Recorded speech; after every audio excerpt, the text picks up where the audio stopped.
First of all, before we get into the video, I would like to say thank you for coming, and also I am sick, so that's why my voice sounds a little bit weird. Anyways, let's get into the video.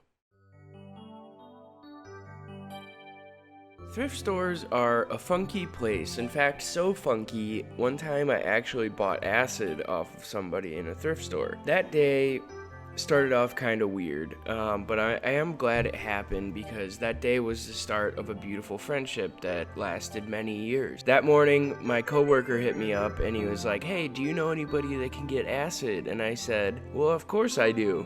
It's me." So we picked up the acid and I went inside alone to meet my high school buddy who was standing inside of the arts and crafts section at the local thrift store. We did the deed and I left, and it was actually the 4th of July, and that was the day me and my friend became best friends.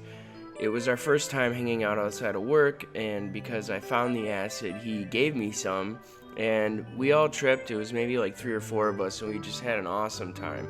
But anyways, that's not what the topic of today's video is. We're getting sidetracked from our mission. Thrift stores. We all have them in our towns. It's the seedy looking rundown building with usually old people limping into them. Maybe it's that one store you drive by every day on your car ride to work. I feel like there's only 3 kinds of people in the world. People that never go into thrift stores, people that sometimes go into thrift stores, and people that would rather be eaten alive by rats than go into a thrift store. I don't know, it's either pride or ego on that one. Some people would rather pass up all the amazing deals out of fear that other people in the store might think they're poor, and then there's other people that are like, I have to be the baddest bitch in the thrift store.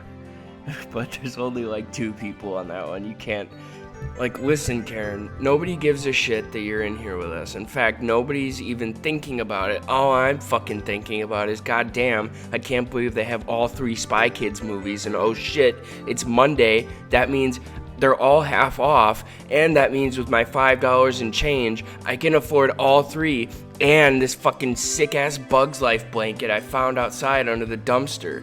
For real though, thrift stores have been a huge love of mine since the first time I was taken to one when I was 13.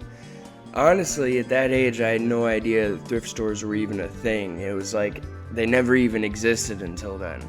I was a freshman in high school, and growing up my family didn't really have money, like at all, so I was going into high school and I was pretty fucking tired of wearing my older cousin's hand-me-downs, so my new group of friends dragged me to the Sparrow's Nest after school one day, and I found the coolest fucking pants ever. They were women's striped pants that my friend actually tried to steal them from me at the time, but I wasn't fucking going.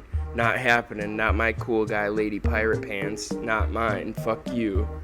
But sorry if you can hear that, I apologize. I'm quarantining in the basement right now, and the water heater just turned on, ruining my fucking video.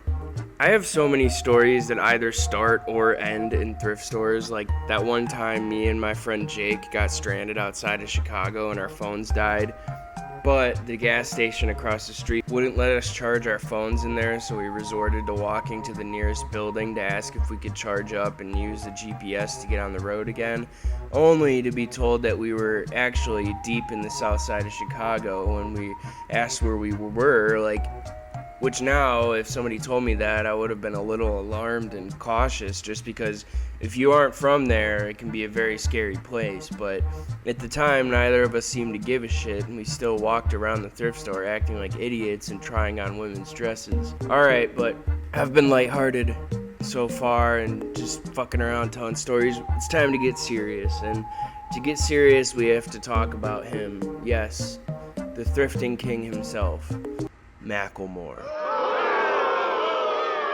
After he made that stupid fucking song, everything changed. The same prissy kids at school that judged and made fun of me and my friends for having to shop at the thrift store because we didn't have any money all of a sudden thought it was cool and cute to go thrifting.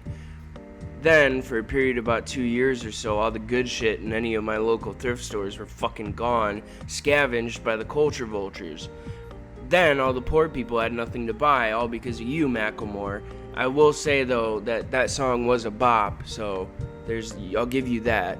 Thrift stores are an interesting place. Aside from finding cool clothes there, you can also find haunted dolls and little knickknacks to gift your grandma, and also used sports equipment for whatever reason, along with many, many more things. Actually, here's a list of all the weird things that have been spotted in thrift stores. 1. A complete collection of decapitated doll heads. 2. Crime scene evidence. 3.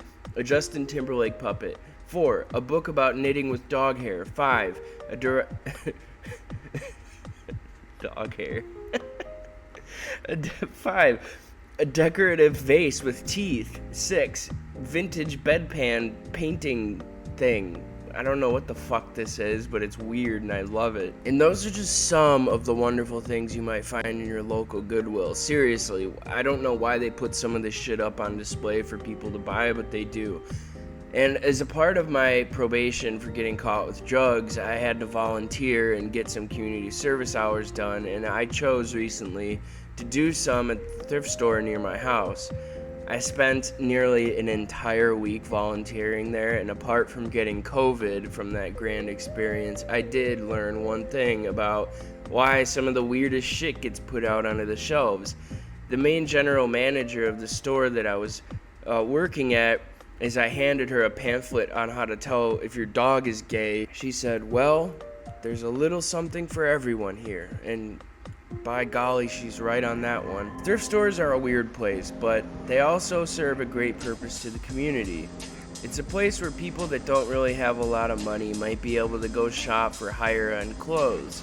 It's a place where people can refurnish their homes on a budget, or gather silverware, or find a dirty, rotten mattress to sleep on. But ultimately, it's not just only a place to get COVID from.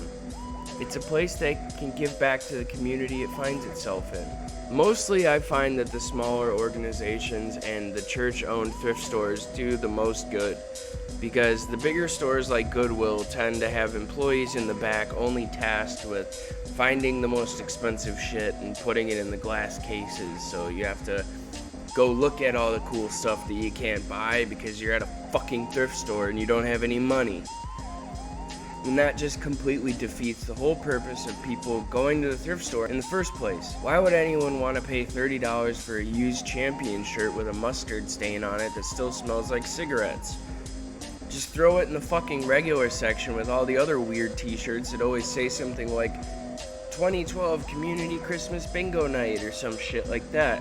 Those are the shirts that nobody wants and nobody buys, but you still see them there 4 years later. I shouldn't say nobody buys those shirts though, because I do, and I do have a couple. Especially the really silly ones, those are always my favorite. So, the moral of this video is make sure to donate to your local thrift store, or sell your old clothes online. Who am I kidding? I don't give a shit. But yeah, I hope you liked the video. Sorry for being sick, and sorry if my voice sounded weird, and make sure to like and subscribe. See you later.